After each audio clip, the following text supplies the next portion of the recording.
Asbestos is really bad for you. This is a fact that many of us know, as we reside in a generation where active asbestos contamination and removal is an active concern of ours. Now, you gotta think, like, centuries ago, asbestos was like a miracle product. Urban spaces at the time weren't built with the infrastructure that was really capable of dealing with massive fires. And this is especially at a time when industry was at the rise. Asbestos skyrocketed because it's a material that was seen as extremely fire resistant. It's a fibrous material made from 6 different minerals made into a type of fabric. Because of its versatility, asbestos was made into thousands of products. Asbestos was heralded as this miracle fireproof product, translating back to its Greek term of inextinguishable. The thing is, people knew as early as 1900 that asbestos was bad for you, coming from a doctor that linked asbestos to lung disease. In 1911, the Illinois Workmen's Compensation Act was passed, allowing asbestos-related injuries to be first heard while within court. And as early as the 1920s, various journal outlets and agencies were investigating asbestos to see if there was any correlation to asbestos and other diseases. In 1927, the aptly named asbestosis was discovered. It was recognized as an affliction that's caused by, you'll never guess it, inhaling asbestos. At this point, it would be absolutely reasonable for many of these asbestos manufacturers to slow down their production and maybe think about the ramifications that such a process may have. This, of course, is not what happened. In fact, the Union of Asbestos and Rubber Company, or otherwise known as UNARCO, would continue producing asbestos for another 30 years past this point, knowingly exposing their employees to the dangers of this material. So, the question I want to ask today is, why? Sure, I can tell you exactly how UNARCO would get away with lying to their employees. Hint, it's incredibly illegal. But what I more so am curious with is, why do companies make the active decision to actively harm their employees in the workplace? And to get to the heart of this question, I have to get into the mind of the capitalist in charge. And someone that understands the capitalist mind better than most is a wise man by the name of Karl Marx. Alright, now I understand that Marx is a incredibly decisive individual amongst folks, but you gotta understand the time frame that bro was living in. During the time of the mid-1800s, guys would get home from working their 16-hour shift at the factory, and when they would get home, they would go to their kid and then be like, "Son, how was your day?" And the kid would proceed to talk about their 16-hour shift. So Marx was really interested in asking, how did we get to this point? How did we find a form of employment where this was anywhere near acceptable? And this question is exactly what he would ask in his book, Capital. And so, in volume 3 of this book, Marx proposes this equation. Basically, this equation is meant to show the distribution of investment within the production process and the rate of profit that is derived out of it.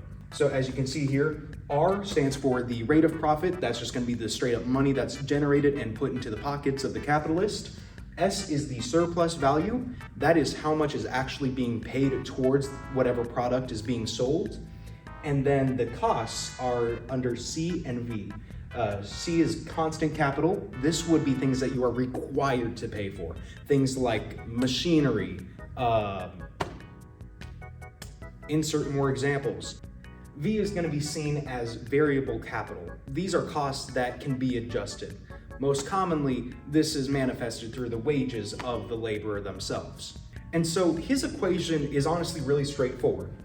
The surplus value of whatever product you're producing just has to be more than whatever the cost of production is.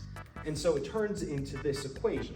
The rate of profit equals the surplus value over the constant and variable costs. Real easy.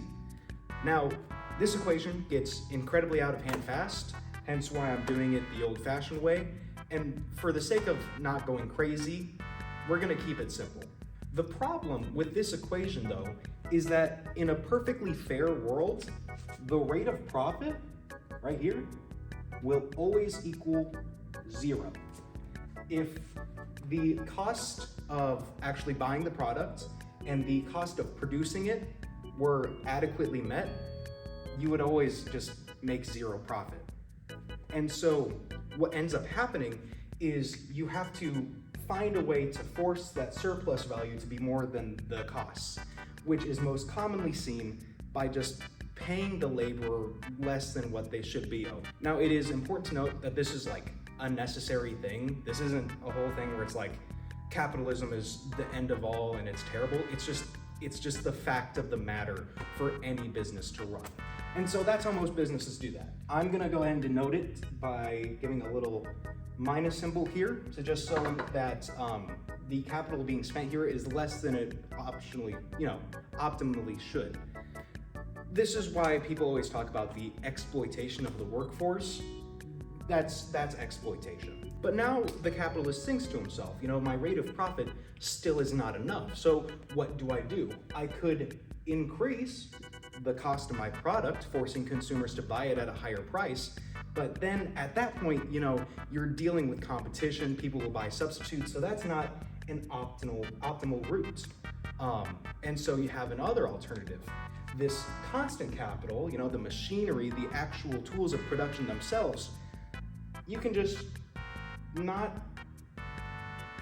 take care of them as much.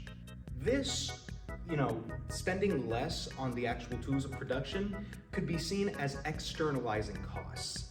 What this is any, let's just say, workplace accidents that may happen to an employee due to poorly funded machinery is then thrown upon the employee themselves. Any damages that they have to pay for comes out of their pocket and not yours. Now, this was all over the place during the time of Marx, but very soon, regulation propped up. Government intervention came in and said, yes, it is actually the job of the company to protect your workers. Legislation like the Massachusetts Act of 1877 said that all factory floors have to be set with active fire exits, guardrails around machinery, and other procedures that are intended to protect their workers. This was the first piece of legislation in the US that actually forced factories to comply with US legislation. Soon, many other states would follow, Illinois being one of them. So the question still remains, though, if there were regulations in place for worker safety, and asbestos was known to be an actively dangerous material, why is UNARCO still pushing this? You need to understand, this isn't just willing ignorance. This is active cover-ups to hide the amount of damage they're actually causing. And the answer is within 3 words, my friends. Cost-benefit analysis. Now, I'm gonna level with you. This was gonna be the part where I went to the archives and I was really smart and I went through different lawsuits and costs and seeing what the bills would be for safety procedures and doing a whole equation type thing. But I didn't find any of that. But what I did find was that these conversations were in fact happening. The first thing that I want to look at is an incident study that's actually done by UNARCO in December of 1953. This is a report that shows what percentage of workers contract various stages of asbestosis at various levels of employment. Now, the funny thing is, this was done in direct comparison to a study done by French doctors seeing what their levels of asbestosis was at different levels of employment. And you see that the UNARCO facility has significantly less numbers than these French accounts. Now you'll see that and go, wow, the UNARCO facility must be so much safer and better, right? Friends, let's just remember this detail. The UNARCO facility would literally do checkups on their employees to watch and see the progress of asbestosis through several x-rays.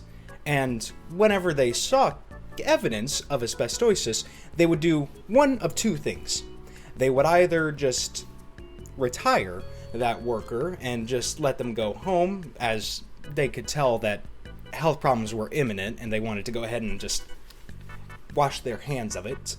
Or the other option was to just lie and just not tell people that they were actively growing a lung disease. These lies would go incredibly far, explaining the exaggerated numbers that were seen in that incident report, and there's cases and evidence of doctors literally being paid off to lie to these employees about what their condition is actually like. And to make sure that those retired workers were content with their sudden leave, manager Ed Hayes would literally go individually door to door to just give out settlements because he knew just avoid the lawsuit that's at hand. The same manager would go on to make an itemized list of every single employee who had been relieved from asbestosis, as well as the cost of that lawsuit and the number of years that they were actually employed.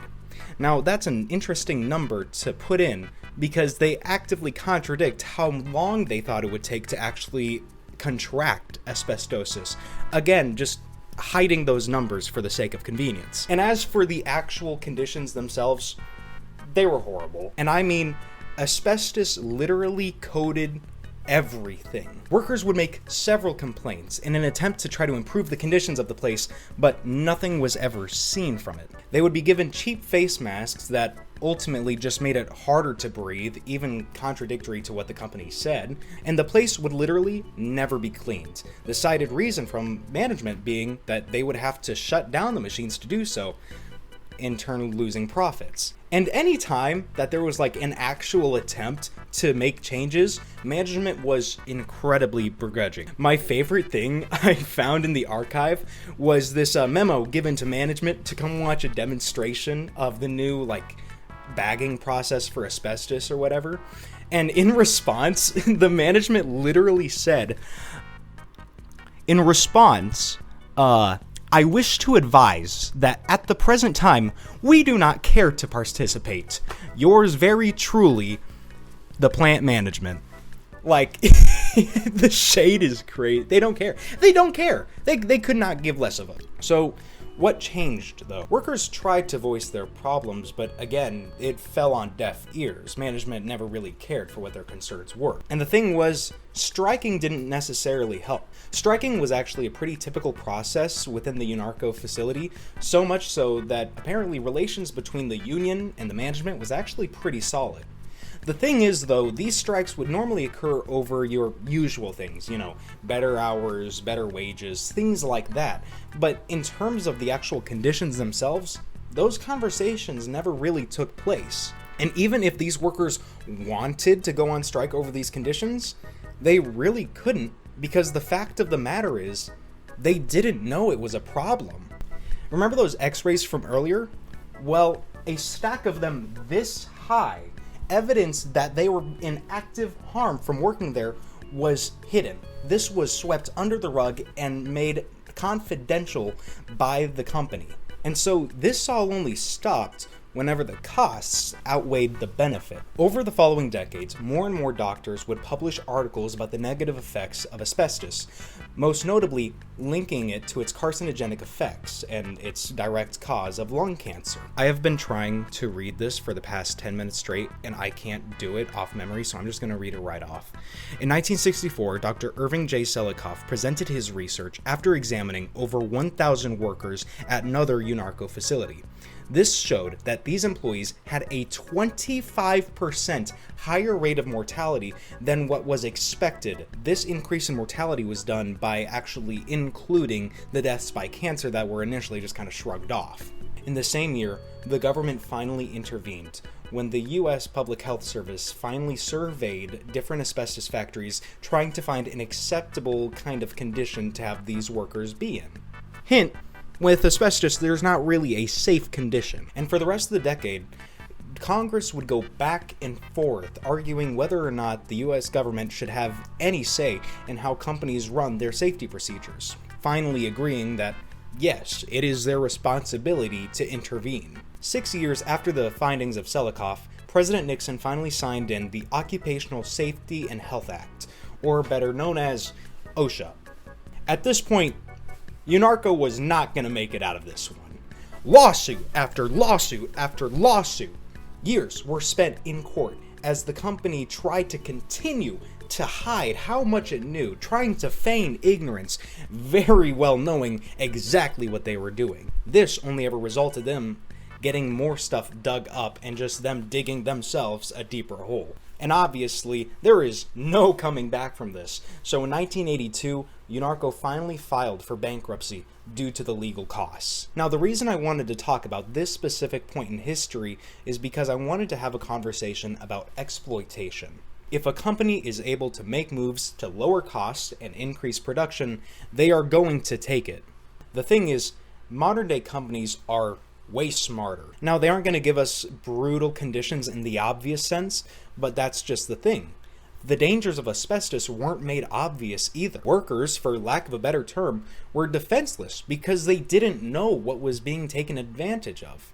It was only whenever these advocates for health and government intervention stepped in that these laborers were protected, finally stopping the abuses that they were facing. But obviously, even with OSHA in place, there's still going to be exploitation that occurs to this day.